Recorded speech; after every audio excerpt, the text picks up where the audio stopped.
ভাই তোমরা মাইয়া মানুষ কুরবানি দিতে কে কি করো ভাই আমি জানি না, কিন্তু আনবো পোলা মানুষের লিগে কুরবানি মানে একটা আজাব, আজাব আল আকবার। মানে কুরবানি দিতে পোলা বলিকে তো নতুন কোনো ড্রেস নাই, উল্টা মানে এমন টেনশনে থাকতে হয় গরু লইয়া। মানে তুমি নিজে গোসল করছো না করছো ডাজেন্ট ম্যাটার, গরুরে গোসল করাই তৈব।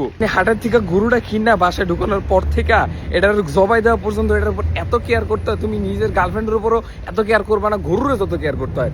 ঈদের দিন সকালবেলা ঘুমিতে উঠটা যায় গরুটা দেখতে হও আগে, গরুটা কি জেতা আছে না আদৌ, না মহিলা গেছে, এটার কি গোসল আদৌ খাওয়ান যেওনি। এটা লইয়া এখন তুমি গোসল করতে কই যাবে ভাই? গরু গোসল করা কি এত ইজি?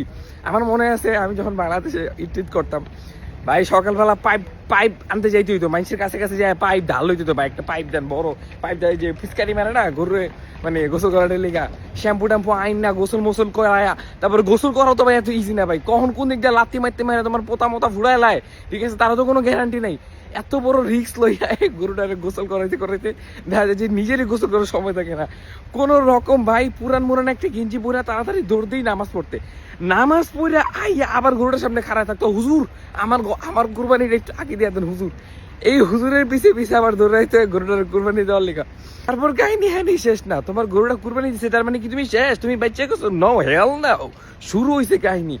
গরুটারে কুরবানি দেওয়ার পরে এবার তোমার চাপাটি দিয়ে দিব নে কোবা কোপা শামছু। এই গরুটারে কোবাইতে কোবাইতে হাতের মধ্যে ঠোসা মোসা পইরা হাত মার ডেনা মেনা ব্যথা হইয়া তারপরে 5-6টা বেজে যাবো গা। স্যান্ডারা তো খাইতে পারেই না, ঠিক আছে। তারপর বিকালবেলা তো গার্লফ্রেন্ডের বন্ধু, হ্যাঁ তুমি আমাকে ঈদের দিন আজকে ঘুরতে নিয়ে যাবো না? ভাই কি ঘুরতে নিয়ে যাবো? সারা দিন কুত্তার মতো গরুর গোস্ত কোবাইছি, করতে করতে নিয়ে যাবো তোরে। তুই সকাল থেকে হাইজা গুজা বয়ে আছিস ভাই, তুই তো বড় পরিষ্কার করস নাই।